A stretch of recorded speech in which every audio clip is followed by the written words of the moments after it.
Hi అండి, welcome to my channel. Please like and subscribe to my channel. మనం ముందుగా 4th క్లాస్లోని EVS bits చూద్దాం. పక్షుల యొక్క ముక్కును డాష్గా పేర్కొంటారు.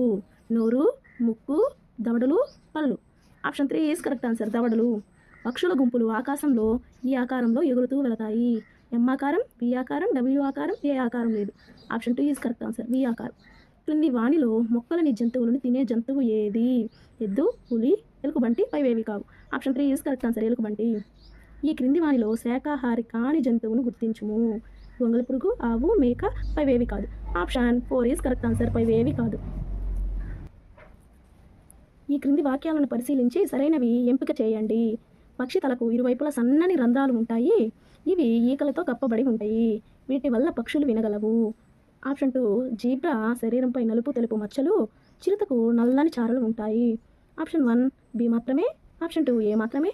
ఆప్షన్ 3 ఏ మరియు బి, పైవేవి కాదు. Option 3 is correct answer. క్రింది వాక్యాలను పరిశీలించి సరైనవి గుర్తించండి. అడవులలో నివసించే ఏనుగులు 10-12 వాటి పిల్లలతో సమూహాలుగా వెళుతుంటాయి. బి ఆ సమూహానికి వయసులో పెద్ద ఏనుగు నాయకత్వం వహిస్తుంది. ఏనుగులు రక్షణ కొరకు సమూహాలుగా జీవిస్తాయి. దీనికి option 4 is correct answer. A, B రెండు కరెక్టే. క్రింది వాక్యాలను పరిశీలించి సత్యవాక్యాలను గుర్తించండి. పక్షులు వాటి సుదీర్ఘ ప్రయాణంలో శక్తిని కోల్పోకుండా ఉండేందుకు బి ఆకారంలో ఏర్పడి ప్రయాణిస్తాయి అని రాజు చెప్పాడు. ఇది కరెక్ట్ ఆన్సర్ అండి.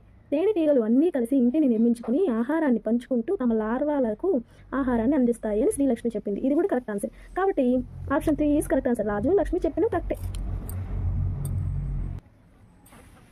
ఇవి చక్కగా పనిచేస్తేనే మానవ శరీరం ఆరోగ్యంగా ఉండి అనడానికి గుర్తులుగా చెప్పవచ్చు. ఆప్షన్ 3 జ్ఞానేంద్రియాలు. ఈ క్రింది ఏ పక్షుల్లో మంచి కనుదృష్టి కలిగి ఉంటుంది? గద్ద, డేగ, రాబందు, పైవన్ని. Option 4 is correct answer. పైవన్ని. వర్షిణి అనే అమ్మాయి అప్పుడే బడి నుంచి ఇంటికి వచ్చింది. బయట నుంచి ఇంట్లో వాళ్ళ అమ్మ ఏదో రుచికరమైన ఆహారం తయారు చేస్తుందని భావించింది. అయితే వర్షిణి ఇక్కడ ఉపయోగించిన జ్ఞానేంద్రియం ఏది? ఆప్షన్ 2 ఈజ్ ముక్క అండి. క్రింది వానిలో ఏ జీవులకు వినికిడి శక్తి ఎక్కువగా ఉంటుంది? ఆప్షన్ 1 గబ్బిలాలు, గుడ్లుగూబ. ఆప్షన్ 3 1 and 2 కుక్క. ఆప్షన్ 3 అండి గబ్బిలాలు, గుడ్లుగూబకి. నాలుగు ద్వారా వాసన పసిగట్టే జీవిని ఈ క్రింది వానిలో గుర్తించండి. కప్పలు, జిరాఫీ, పాములు. 1 and 3. Option 3 is correct answer. పాములు. పాము తన శరీర భాగంలో దేని ద్వారా దూరంగా ఉన్న శత్రువుని పసిగట్టగలదు? నాలుక, చర్మం, కళ్ళు, పైవన్ని. Option 2 is correct answer. చర్మం. వ్యక్తిగత శుభ్రత అనగా ఏమిటి? స్నానం చేయుట, దంతాలు తోమటం, చేతులు కడుక్కోవడం, పైవన్ని. పైవన్ని ఈజ్ కరెక్ట్ ఆన్సర్. ముక్కు లోపలి సన్నని వెంట్రుకల వల్ల గల ఉపయోగం. గాలిలోనికి దుమ్మును వడకట్టుట. ఆప్షన్ 1 ఈజ్ కరెక్ట్ ఆన్సర్ అండి.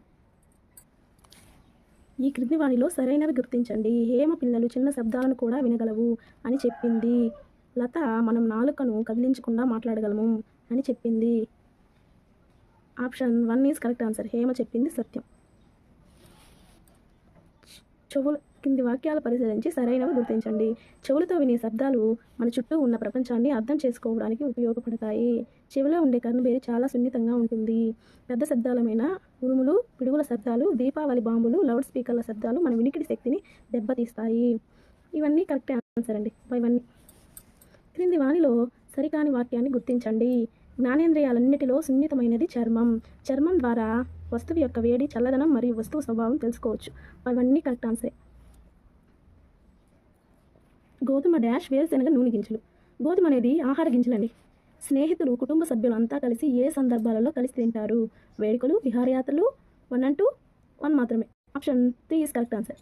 వివాహాలు, వేడుకలలో ఎక్కువ మొత్తంలో డాష్ వృధా అవుతుంది. మద్యం, ఆహారం, డబ్బు, పైవన్నీ. Option 2 is correct answer. ఆహారం. భోజనం వడ్డించడానికి ఉపయోగించే ప్లేట్లని ఈ చెట్టు యొక్క ఆకులతో తయారు చేస్తారు. పైవన్నీ కరెక్టేనండి. పాఠశాలలో మనం తినే ఆహార పథకాన్ని ఏమని పిలుస్తారు? మధ్యాహ్న భోజన పథకం. క్రింది వానిలో జంక్ ఫుడ్ను గుర్తించండి. చిక్కీలు, వెజిటేబుల్ రైస్, ఇవన్నీ కరెక్టే అండి. చిప్స్ అనేది జంక్ ఫుడ్ అండి. ప్లాస్టిక్ వాడకుండా ఉండేందుకు పరిష్కార మార్గం ఏమి? ప్లాస్టిక్ తగ్గించడం అని చెప్పడం, ప్లాస్టిక్ పునఃవినియోగించడం అని చెప్పడం, ప్లాస్టిక్ని వద్దని చెప్పడం. Option 3 is correct answer. ప్లాస్టిక్ని వద్దని చెప్పడం. ఉప్పు, నూనెలు వేడి నిల్వ చేయడానికి వాడుతారు. పచ్చళ్ళండి. మనం ఆహారపు గింజలు ఎక్కడ నుండి, ఎవరి నుండి పొందుతాము? రైతు నుండి అండి. ఓకేనా? Please like and subscribe to my channel.